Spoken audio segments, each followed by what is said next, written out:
Welcome everyone to episode number 28 of our NCAA social series. I'm Andy Katz. Pleased to be joined, as I am nearly every week, by Dr. Brian Hainline, the NCAA Chief Medical Officer.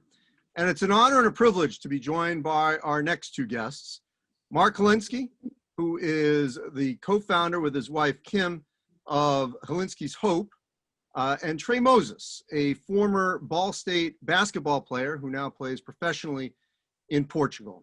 Both of you have been touched tragically and deeply by mental health and suicide that has really obviously changed your lives forever.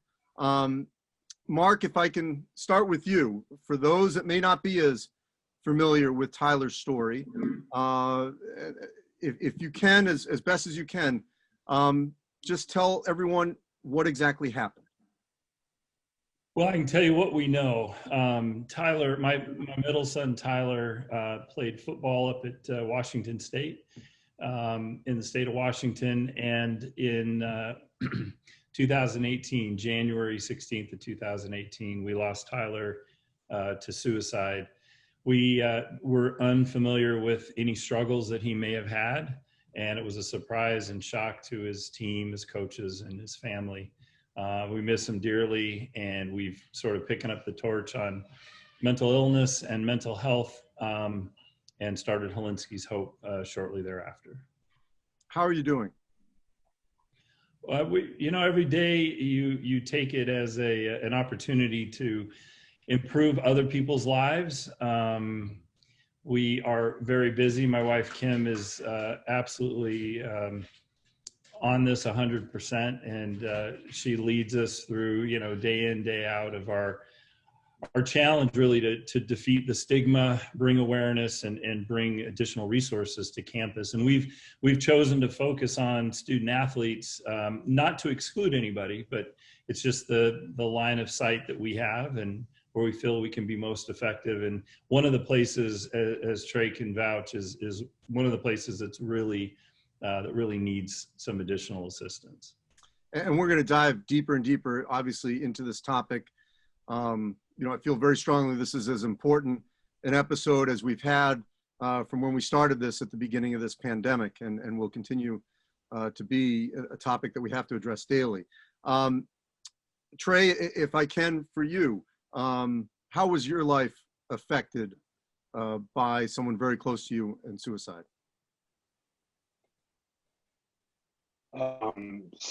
For me, I've dealt with mental illness since I was about 12 or 13, and then I had actually tried to take my life as well. So a lot of people in my life knew everything that I was going through. And then August 22nd of 2017, I lost my teammate and best friend, Zachary Hollywood, to taking his own life. And it was definitely a shock, and considering I had just seen him hours before. But it's tough to deal with, and I think I question a lot about life, and one of the toughest things for me is that I dealt with it myself, and lose someone, and then I had found him and had to call the police and check his pulse, and knowing he was gone, and I questioned a lot after that, and it was really tough. What kind of questions did you have? Well, my biggest thing is, I don't know if you guys are followers, but my faith wasn't as strong then as it is now, but I was so mad at God, and I was really like, how could this happen for me to deal with mental health, for me to try to take my own life, for me to lose someone to take their own life, to be one of the people that finds someone I'm so close with to taking their own life. So that was kind of the biggest, but like I knew everything Zach was going through. And I knew I had felt like he was about to turn the page and really take the next step to getting better. But it just happened. And how are you doing now? I'm doing well. It's been, it's been a while. I have my days just like, I think everyone who's dealt with this does. There's days where you feel like, you're doing great. And then there's little things that make you miss them. And so I had those moments and, I know Zach's looking down, proud of, everything I've done and just trying to help others now. Dr. Hainline, we're hearing, especially from Mark, about not knowing. As a medical professional, what are the signs that you have to look for that may not be visual? Yeah, Andy, it's not always so black and white because for some people, they're depressed, they become seriously depressed, they're withdrawing from life, they're no longer interested in many aspects of social life or family life that they formerly had been. They start talking about plans or they start stashing up on medicine. So these are some of the more overt signs. And what we always tell everyone is if you see any of these signs, this is something, a time to intervene, to ask questions and, to let someone know that you're there and that you're really listening. But there are other times when there's no clue. I mean, I've had patients that died by suicide, and some you knew they were troubled, but others it shocked me. But a dear friend of mine died by suicide, and I had spoken to him that day. And, we were just chit-chatting and he kind of gave me this, the usual sort of punch smile and said, yeah, everything's good. And later that afternoon, he took his life. So there's sometimes when people compartmentalize something so deep inside and they just won't share it with anyone. And the reason why they won't share it, I wish we knew. I mean, the medical profession wishes they knew, and we don't. But it's like a cellar that's locked, and no one can go in there. And then sometimes they enter that cellar and they don't come out. So I think we're coming to somewhat of a better understanding, and part of it, with Mark and the Hilinski's hope. When they decided to focus on mental health, I mean, it was really a brilliant move in some ways, because they decided not to focus on suicide prevention, but to look at the really broad issue of mental wellness and mental health. And part of that means that you have the freedom and the permission and the safety to speak about mental health. And so that's the one thing. When we compartmentalize and can't share it with anyone, sometimes it's because we don't believe we have the permission to, or we can't do it safely. And so that's why I've taken this broader approach and making mental health just as evident to look at as physical health. I think that's the way to go in the future. And I suspect that's really going to make a difference in terms of suicide prevention.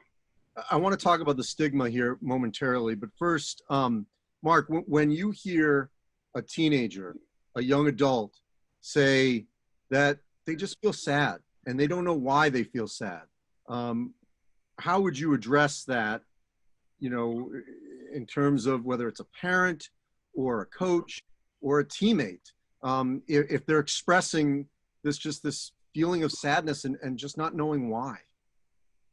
Yeah, as a non-medical professional, we get that question a lot. And in one of the documentaries that we created after Tyler passed, my oldest son Kelly actually says that. So when we were on vacation after the bowl game, he had a conversation with Tyler where Tyler said, I'm sad, but I can't put my finger on it. I don't know exactly what I'm sad about. So in that context, what I would say now, which I didn't know then and didn't know that conversation happened, you can't let go of this. The thing I've learned over it's only been 2.5 years, is your gut feeling matters in these cases. The people close, to people that are in trouble, follow your gut feeling. And so if somebody's talking about sadness to try to help them get to an understanding, that wouldn't be from me. right? But either family, friends, a trusted guidance counselor, if it's a student athlete, somebody on campus, or within their own family. But you can't let that one go. And I think Dr. Hainline's right. You know, we don't lose a lot of student athletes to ACL surgeries, but mental health and mental illness in particular has the opportunity to devolve really into something that we lose the athlete, and that can't be ignored. So we know what the statistics are. We know it's 123 a day we're losing in the U.S. So I would just caution anybody that hears that statement to make sure the person making it resolves it, right? So not just, oh, it'll pass, and platitudes like that, but really trying to get to the bottom of it, whether it's you or somebody that they trust. So Trey, how often or ever had you made that statement to someone that cares about you and said that maybe you just didn't feel right and you didn't know why? I mean, I've made it. I mean, I still make it today. Like I had a really tough week last week, and it was a statement that I made, and I think the difference between me now and back then is I'm able to cope and I'm able to really help myself. But there's still times when, I feel sad and I don't know why. And I think it's just understanding that, kind of coming to terms with myself and knowing that. And, I was kind of diagnosed as severely depressed my freshman year. And I've been on medication before, and I've been off for probably 8 months now. But it's just understanding that, I know myself and I'm going to go through these stretches sometimes. And for me, it's understanding how to cope in those moments. So Dr. Hainline, I think a couple of things that Trey just said are so critical of erasing the stigma. And I want to get to the overall stigma here in a moment, but medication, seeking that, and, obviously finding that right dose and the right medication that's going to work with you, because obviously there can be a chemical imbalance. Treatment, the difference between anxiety, depression, and something even more than that. How do we get rid of the stigma of seeking help for that, of going to therapy, and the need for maybe, any form of medication? So a lot of that is really that there has to be a top-down acceptance of that. So if you're talking at a college or university level, that the signal is very clear from the president and the athletic director and the coaches that mental health is as important as physical health, that there's no stigma to that. Another important part is actually with coaches. We know that coaches are the single most important influence on an athlete's life outside of the parents. And, there's a difference between learning to be mentally tough and being forced to, through stigma, to tough it out at all times. And so that's a distinction that has to be made. And, part of the stigma is that to help everyone understand that you talked about chemical imbalance, we can talk about physiology. Mental health and physical health, they're both physiology. You can't separate them. And when we look at the data, which are unequivocal, mental health can predict physical injuries. Mental health can predict an inability to recover from physical injuries. Mental health can predict performance. So all of these things are so intertwined. And once coaches and everyone else understand that, then we move to a place that we say, you know what, taking care of a mental health symptom or disorder should be as easy or as immediate as taking care of an ankle sprain, or as you said earlier, an ACL. So we just have to put everything in the same place and let the athletes know that is really available and important, and you validate that. Mark, I think it's so critical, and I think we're seeing this at the professional level, from Kevin Love to Michael Phelps. These are, an Olympic athlete, greatest of all time in terms of a swimmer, an NBA All-Star, and Kevin Love, who are telling the world, look, I'm battling this, and here's what I've dealt with, and here's how I hope, what I've gone through will help you. But there's still that stigma, and I don't want to just put all, sort of old guard football coaches in one box, from a certain era.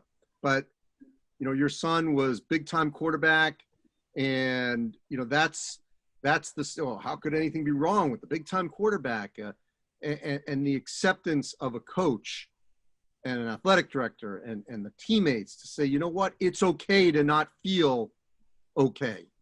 How do we change that stigma for those that still don't get it in that machismo world? I think you nailed it. In Tyler's case, he had great respect and love for Coach Leach. And I think, Coach was, in our case, Coach Leach was equally or more so confused about what happened. He didn't suspect anything clearly. And I took it very directly from Coach. We asked everybody, of course, who saw what. If we can't understand for ourselves, maybe we can learn something to help others.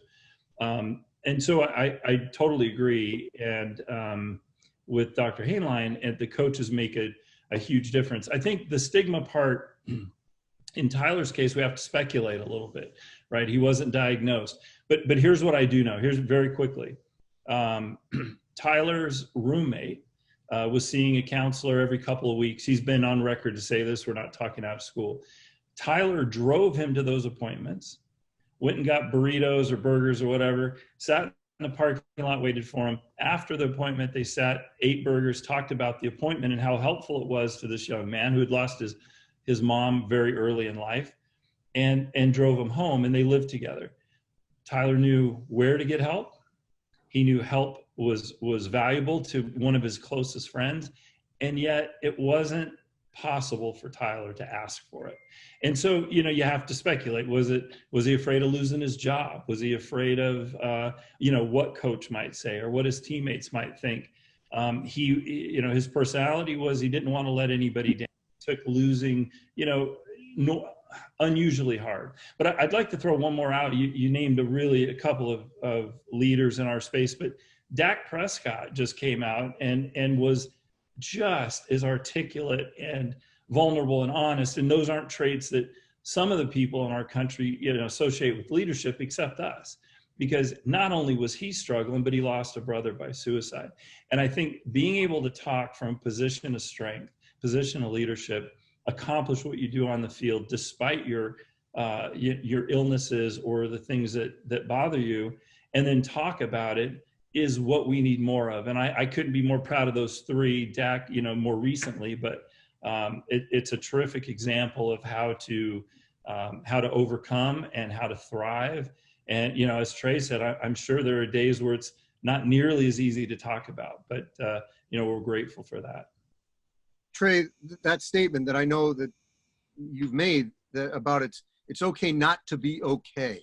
What does that mean to you? It means everything. Since I came out about my struggles, probably my freshman or sophomore year, it's something I'd always said.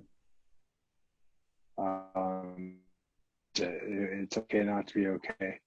And then I spoke after Zach had taken his life, and the lady who was running what I was speaking at, she sat down with me, and in my last sentence, I say, it's okay not to be okay. And she was like, what if we said it's okay not to be okay, because that's better than not being here? And it kind of just opened my eyes, because it was like, that's the truth. We as your friends, as loved ones, would rather you not be okay, and for us to be able to help you, to be able to truly listen to you, to be able to be a safe space for you, than for you not to be here. And although at times, even when I've been in that space, it's hard to not think about everyone else and to really just sulk in everything kind of that I'm going through. I think the biggest sign of strength that I've seen in myself is my ability to know when I'm not doing okay and to really reach out. Because I know deep down, like, the people, I was always told not everyone needs to know, just a few good people. And so the people in my life, I'm able to be honest and say, like, I'm not doing okay. I'm struggling or whatever it is. And, you know, at the end of the day, I know that's okay. So, you know, Dr. Hainline, I want to get back to one point that Mark said about, you know, maybe it was fear of Tyler losing his job as the starting quarterback. And I think about these injury reports, and if a player's out with a specific injury, it may be announced. And obviously with privacy, I don't know if it's ever really announced if someone needs to take a mental health break, but that can be healthy. How do we get that across to coaches and to athletic trainers and team docs in the college athletic world that we're dealing with, that, hey, if player X needs to just take a break, call it an injury, whatever you want to call it, but they need a break for a week, 10 days, 2 weeks, a month, what have you, that's okay. And that player should not be judged because they need a mental health break for whatever reason. So I think we're actually on that path, Andy. So a few things are happening. So at the bottom up level, or the ground level, if you will, when you have well-known athletes or in other aspects of culture, you know, well-known actors and actresses or political leaders who speak about their struggles, and all of a sudden, you know, the other individuals who are seeing that, they say, hey, you know, I can't believe it. And so they're struggling. So, you know, I'm struggling and they're admitting it. Maybe I can admit it. So there's a groundswell of that happening, which has really been powerful. And then from the top down, so if you look at the NCAA level, we put out a mental health best practices document, but it was endorsed by 25 of the leading mental health and medical organizations in the country, saying, this is the way to try to really do mental health across the college campus. And then what happened at the Olympic level, the International Olympic Committee, they looked at the NCAA document and wanted to use that as a platform for setting up a standard for mental health across the world for athletes. And so they held a first ever summit on mental health, and and they said that they are going to make mental health a priority. And so now you have all of these Olympic athletes that are speaking that. But importantly, from the International Olympic Committee document, there was a screening tool that came out, one for clinicians, but the other for coaches, so that now everyone can look at this and say, geez, you know, so this is what's going on. And so there's just this top-down, bottom-up groundswell, and I think that's going to shift things considerably, and we see the momentum changing. Mark, how much would you want to see, you know, in those preseason practices at these, you know, high-level sports, for the coach to stand up there and say, listen, if at any point during the season you need a break, you're overwhelmed, you're not feeling right, please come to us, and you will be given it, no questions. If you need a break, we've got these services for you. It's okay to be said at the beginning, to establish that ground rule so the student athlete feels comfortable if they are in those situations.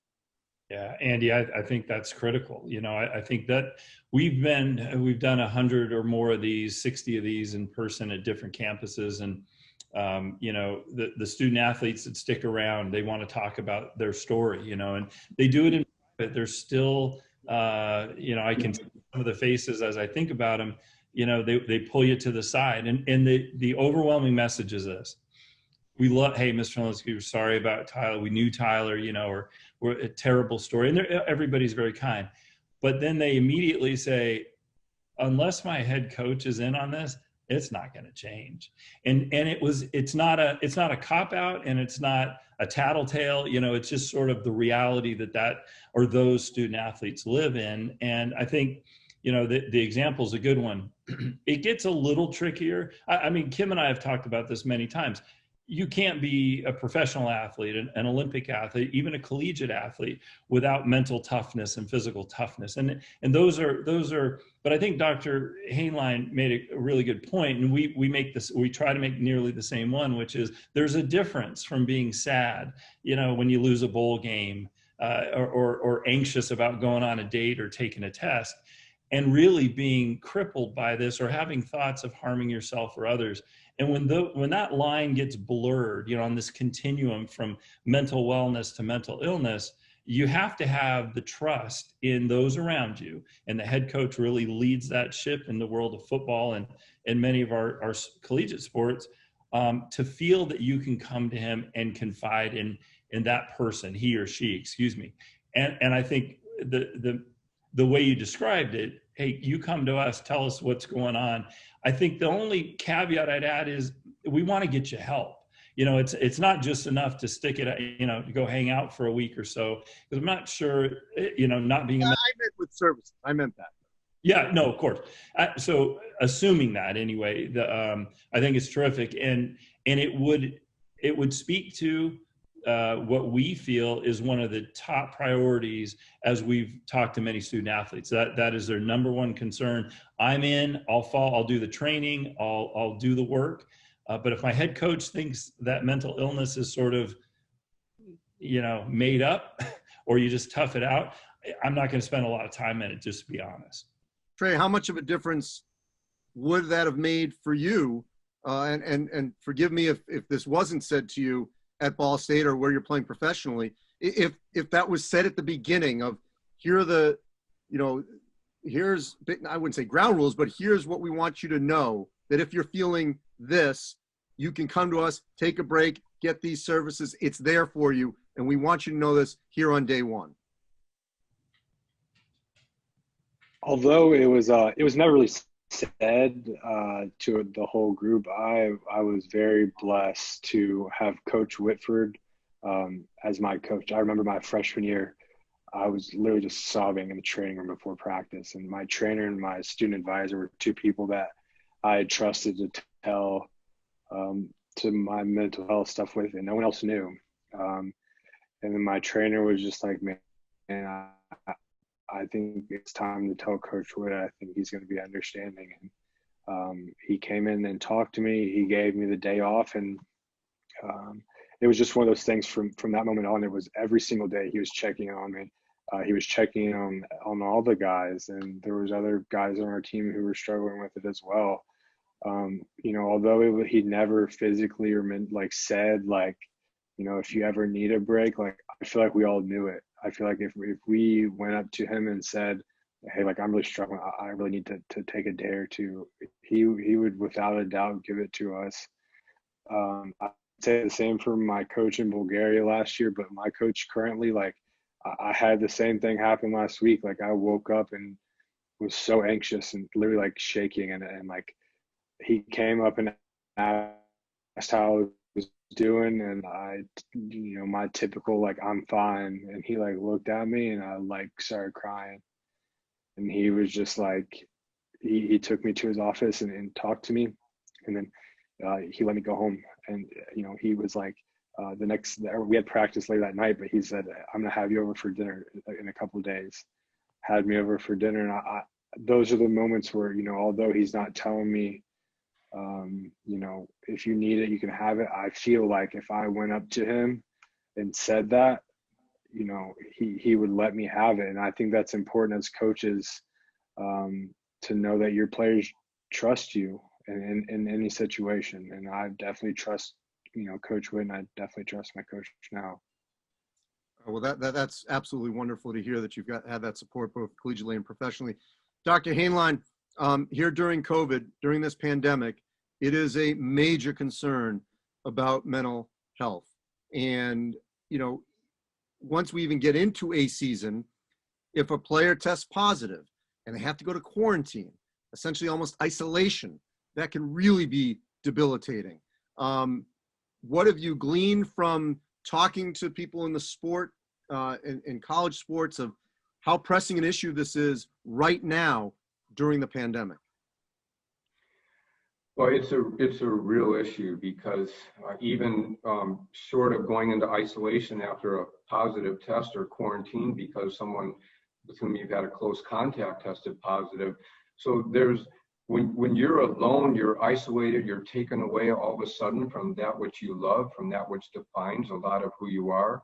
you know, it's these transition periods. We know any transition periods are vulnerable periods for individuals. And this has especially been true in COVID. And then, you know, the lack of interconnectedness. And so when we talk about return to sport and return to society, you know, you have the infection control issues on the one hand you have to think about, but just the whole humanity of how important it is that we are together and that we socialize. So there's a real balancing act there. And I remember speaking to the basketball coaches about this, and when we were looking at the schedule and you know, as you may know, the schedule for the transition period, it was lengthened a little bit. And in part, it was to address what we call this period of optimal readiness or physiological readiness. And we stressed with the coaches that it was as much mental as it was physical. And the coaches, again, over and over, we keep saying this, they have such a key role to play. And I think they really are exercising that role in sport. So if someone does have to go in isolation or in quarantine, we have to stay in touch with them and let them know that we're there, this will pass, but we never stop the connectedness. That's the key part. Mark, what's your level of concern during this time? It's heightened. You know, Kim and I had a pretty packed schedule over the summer that was changed, and we started our own podcast called United. And through that conversation with many student athletes and licensed mental health practitioners, the same subject sort of came up over and over again. And it was, I think it's been mentioned here a few times, but the lack of, or the change from a structure, it was really crippling a lot of these athletes. And so, you know, it's of great concern to us. And I think spinning out of it, you know, as Dr. Hainline was speaking, I was thinking about, you know, there's a number of these examples, but, you know, the amount of money and time we put into a physical injury recovery, you know, the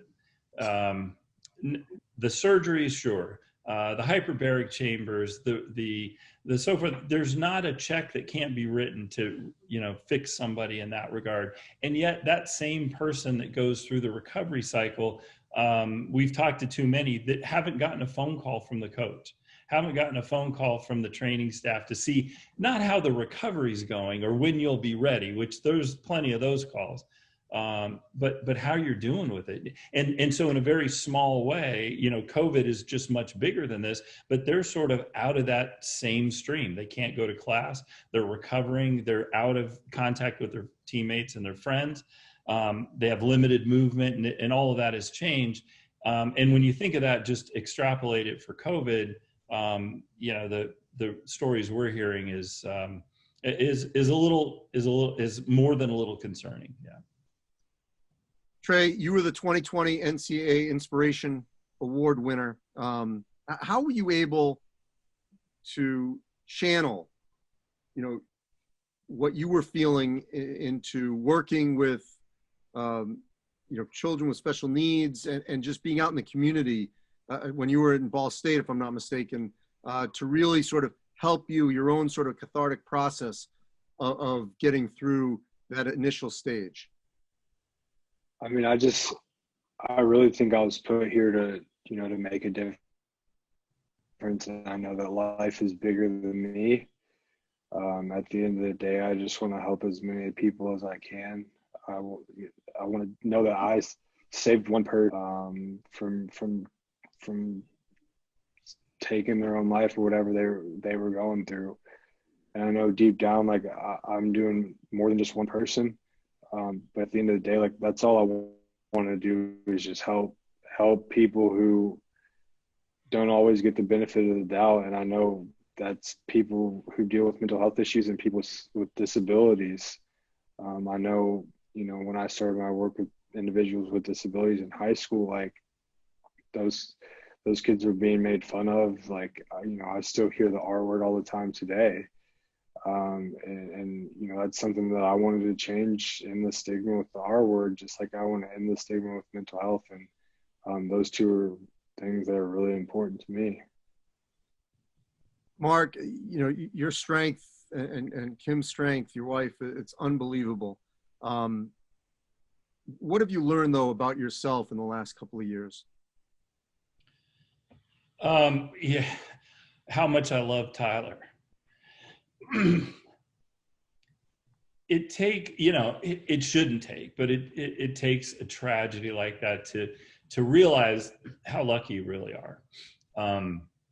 Kelly's healthy, Ryan's healthy, Kim's healthy. We're doing what we can, and I think Ryan said it early last year, but he looks forward to the next sunrise, and you can't get past, in our world, it's tough to get past what Tyler might have been thinking those nights before. You don't have that information, and you can only imagine that it had to have been difficult.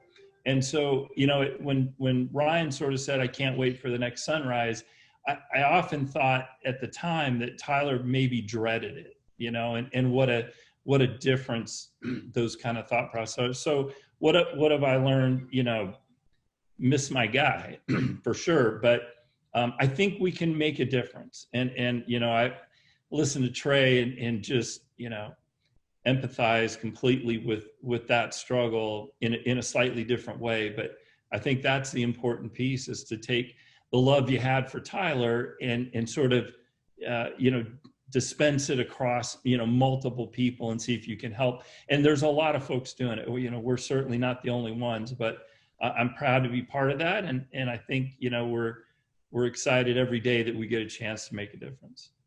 Mark, if I can, one more, and that, and obviously the pictures, and I remember it well, of the community coming out in Pullman and supporting your family and the candlelight vigil. But as always in any tragedy, that dies down after weeks, maybe months. And when you got to that time, and you have your wife and your children, but still, how did you get up those mornings when all the attention subsided, before you channeled all your energy, obviously, into this unbelievable cause? But that first time period when the attention had waned, how did you do that?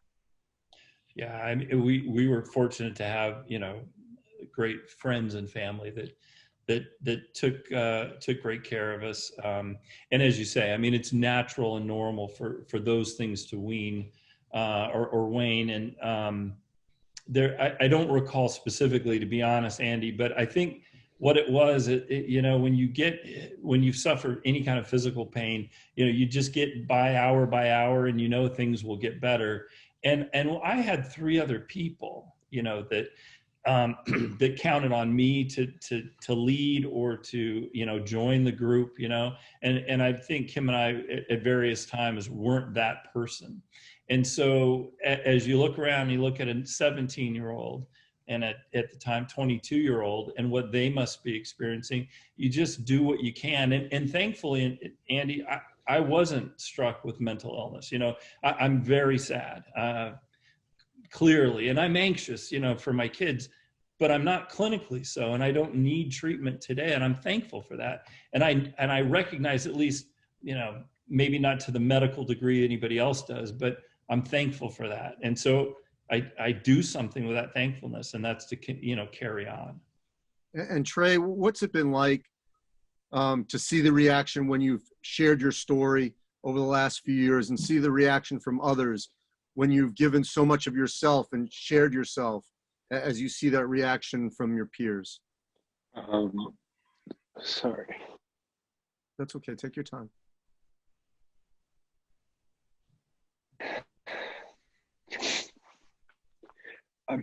I just think the biggest thing is,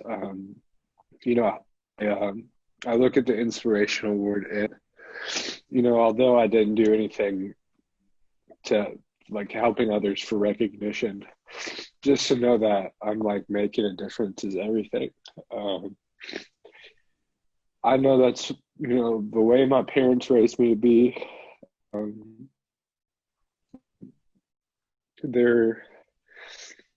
There isn't any way that I could be any different than a person who just wants to help others. And you see it from everything I do, from playing basketball to loving passing the ball to teammates, to my help in the community, to staying up late night to talk to friends. Like everything I do, I feel like I'm trying to help other people. And I just wish a lot of people in the world were the same way, because, you know, not everybody has good people in their life, and not everybody has people that genuinely care about them, and, you know, everyone deserves it.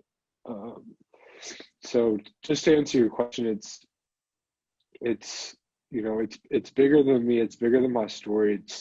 It's really just helping people out and helping people get through everything they're going through. And Mark, you know, this week coming up is College Football Mental Health Awareness Week. From the 3rd to the 10th. We're going to see T-shirts and stickers.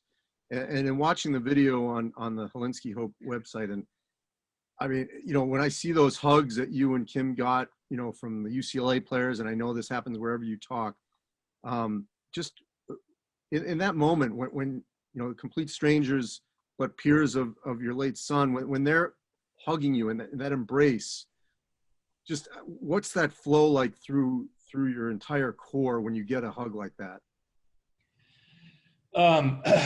It's about as good as you can get, you know. And in that particular case, Tyler, you know, we were from Southern California, and a lot of those players, one of them, the defensive captain, Josh Woods, played with Tyler in high school. And so they were more than just, you know, another team and another group. Not that we treat any of them like that. And so what I was getting were those hugs, but I was getting these whispers of stay the course, you know, we love Tyler, and so forth. And I think those were probably as meaningful as anything. And it wasn't lost on me that they were whispers, you know, and some of this is just, it's more complex, you know, it's more complicated. And I didn't understand that. And I don't think I still do, other than to say it. So we continue to, you know, to think that way and reflect on those conversations and hugs and what it means to people. And we've had that response. And Coach Kelly in that environment was the exact person you'd hope for, you know, for what it's worth. I mean, and even, I know this wasn't part of the question, Andy, but I think there are more like him than there aren't, you know, I really do. And we've had the opportunity to see that. And so getting those hugs, getting that feedback from a sport we love and the group of people, they have lifted Hilinski's hope, you know, from the day Tyler passed. And Dr. Hainline, I just want to give you the last word about the power of Hilinski's hope, of Trey sharing his story, among others, of what this can and should do to student athletes, to students really in this age group across the country. Well, I'm just so grateful, and I feel blessed to know Mark and Kim very well. Trey, I don't know that well. We've only met maybe once or twice, but to hear him speak, I mean, you really understand that it does make a difference. And the student athletes tell us that. So they want to hear from their peers, or they want to hear from Mark and Kim, who are the parents of one of their peers. And they made it very clear to the NCAA that they want mental health to be their #1 priority. So when you have exceptional individuals like Mark and Kim and Trey, and they're just not telling their stories, they're actually changing the world. And the student athletes are embracing that. So it's just one of, you know, it's a feeling of gratitude and hope, because we need that hope, but we're seeing the change, we're seeing the difference. So I'm just honored to be in their presence, but more importantly to in my own small way, to be part of that movement. Well said. And you mentioned the word hope. It's Hilinski's Hope. Everyone should go there to the website. It's College Football Mental Health Awareness Week, but it shouldn't just be a week. I mean, this should be all the time. We should be aware of it. We don't need to, you know, just have a week. I mean, this should be all the time. Everyone should be paying attention to any warning signs, or anyone that needs help. They should be allowed to seek it, should be embraced. And for Trey, you joining us here from Portugal, where you're playing professionally, I wish you nothing but the best. Thank you so much for sharing your story.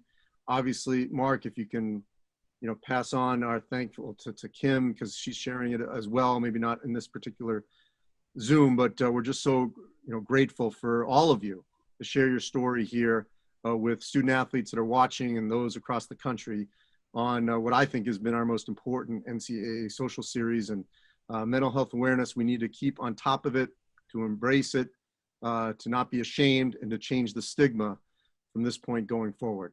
Appreciate everyone. You can always go to ncaa.org/social series, where all 28 episodes are archived. We'll talk again next week. Stay safe, everyone.